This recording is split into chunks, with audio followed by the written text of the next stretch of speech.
अस्सलाम वालेकुम दोस्तों, कैसे हैं आप लोग। उम्मीद करता हूं कि आप सब लोग खैरियत से होंगे। इंट्राडे टाइम फ्रेम के ऊपर, स्मॉलर टाइम फ्रेम के ऊपर इस टाइम सिचुएशन क्या बन रही है, यहां से बिटकॉइन पंप करेगा या फिर मजीद रिट्रेसमेंट हम देखेंगे। ये बहुत इंपॉर्टेंट चीज़ है जो इस वीडियो के अंदर जल्दी से हम डिस्कस करेंगे। वीडियो को ज़्यादा लंबा नहीं करेंगे। इसके अलावा कल मैंने और मेरी कम्युनिटी ने बहुत तगड़ा प्रॉफिट बनाया, तो वहाँ पर जो आपकी अप्रिसिएशन उसके बाद मुझे मिली है कमेंट सेक्शन में, मैं आपको बयान नहीं कर सकता कितनी खुशी होती है मुझे कि जब आप लोग प्रॉफिट बनाते हो। मैं तो खैर प्रॉफिट बनाता रहता हूँ, पर जब आप लोग बनाते हो ना तो मुझे जो खुशी होती है ना वो अपने प्रॉफिट के लिए भी नहीं होती है।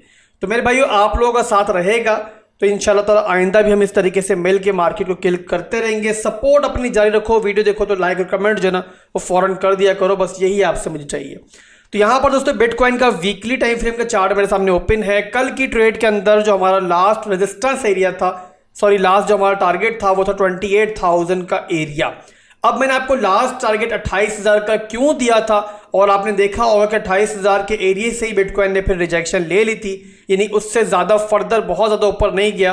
28,000 से ऊपर क्लोजिंग नहीं हुई। तो उसका क्या रीज़न था और क्यों बिटकॉइन वहाँ से रिजेक्ट हुआ, पहले हम वो देखते हैं ताकि आपको आगे समझ में आए कि यहाँ पर स्मॉलर टाइम फ्रेम के अंदर हम रिट्रेसमेंट देख रहे हैं या फिर इसके बाद अब पंप देख रहे हैं।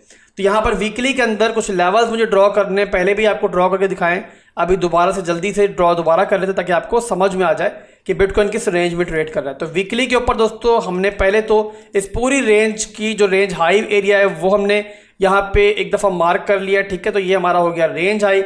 इसके बाद रेंज लो मैंने मार्क करना है, तो ये हमारा जो एक लोकल बॉटम बना हुआ है ना पिछली दफ़ा का, तो उसको हमने ले लिया है अपनी इस रेंज का रेंज लो एरिया। इसके बाद मुझे चाहिए इस पूरी रेंज का जो मिड रेंज एरिया है, उसके लिए दोस्तों मैंने अपना फिब रिट्रेसमेंट टूल का इस्तेमाल करते हुए परफेक्ट मिड रेंज जो है वो यहाँ से निकाल लिया है। तो ये मैंने यहाँ पर अपना मिड रेंज का एरिया भी मार्क कर दिया है। तो यहाँ पर दोस्तों अब आपको इस पूरी रेंज को देख के अंदाज़ा हो रहा होगा कि कल की ट्रेड के अंदर आपको जो 28,000 का एरिया लास्ट टारगेट दिया गया था वो क्यों दिया गया था। हमने यहाँ पर जो हमारी रेंज लो का एरिया था वहाँ से बाउंस किया था और उसके बाद टारगेट किया हमने अपनी मिड रेंज को।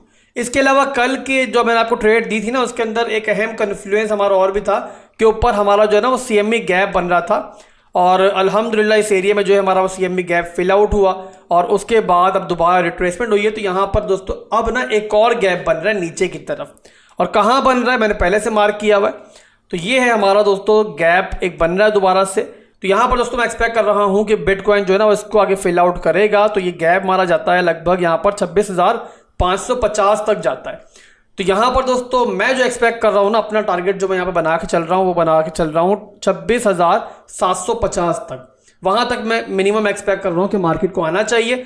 और इसके अलावा अगर मजीद हम कन्फ्लूज देखें प्राइस एक्शन के हिसाब से, तो 15 मिनट के टाइम फ्रेम के अंदर देखेंगे ना, तो ये बिटकॉइन ने यहाँ पर एक हायर हाई बनाया, फिर एक हायर लो बना, फिर एक हायर हाई बना, और ये था हमारा एक स्ट्रॉन्ग लो का एरिया जो यहाँ पर बिटकॉइन ने तोड़ा 15 मिनट के टाइम फ्रेम के अंदर। यहाँ पर एक परफेक्ट रीटेस्ट हुआ और उसके बाद अब मार्केट नीचे आ रही है। तो सेकंड कन्फ्लुएंस इस रिट्रेसमेंट का ये है कि हमारा जो प्राइस एक्शन है ना 15 मिनट के अंदर वो भी यहाँ पर ब्रेक हो चुका है।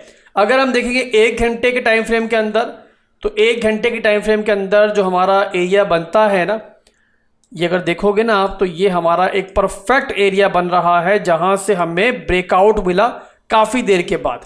ये देखोगे ना तो ये एरिया हमारा काफ़ी देर के बाद टूटा था। ये रेजिस्टेंस एरिया हमारा, इससे पहले बिटकॉइन ने काफ़ी ट्राई किए बट नहीं तोड़ पाया था। तो ये हमारा जो इस रेंज का ना एक लास्ट हमारा जो है ना एरिया भी बनता है। तो इसी वजह से इसको मैं अपना लास्ट टारगेट लेके चल रहा हूँ। तो 26,750 तक जो है ना मैं एक्सपेक्ट कर रहा हूँ कि बिटकॉइन आ सकता है। वैसे ओवरऑल जो हमारा CME गैप जा रहा है नीचे तक, वो तकरीबन 26,560-550 की रेंज तक ये CME गैप बन रहा है।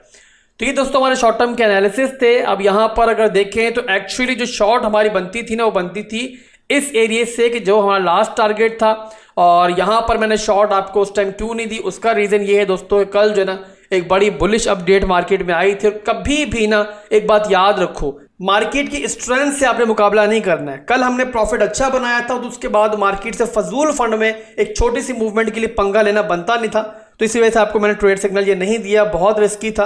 बट बहरहाल अभी मैंने आपको एनालिसिस शॉर्ट टर्म के लिए दे दिए और कोई टेंशन नहीं है। अगर अभी हमने शॉर्ट नहीं भी ली तो परवाह नहीं है, इंशाल्लाह ताला अपॉर्चुनिटीज जो है मार्केट में कम नहीं है, बहुत मिलेंगी अपॉर्चुनिटीज। और जैसे ही कोई अपॉर्चुनिटी बनेगी तो टेलीग्राम या डिस्कॉर्ड पर मैं आपको दे दूंगा अपडेट। तो अभी के लिए दोस्तों छोटी सी मार्केट की अपडेट थी, मजीद कुछ बताने के लिए नहीं है। फर्दर मेरी नेक्स्ट वीडियो का वेट करो, एक दफ़ा दोबारा से बिटकॉइन डिमांड जोन पे आ जाए तो हम देख लेंगे कि वहां से फिर हम लॉन्ग वगैरह कर सकते हैं या नहीं कर सकते हैं। दुआओं में याद रखिएगा, वीडियो को लाइक और वीडियो पर कमेंट करना मत भूलिएगा, और चैनल सब्सक्राइब नहीं किया हुआ तो पहला काम ये कर लो। अल्लाह हाफिज़।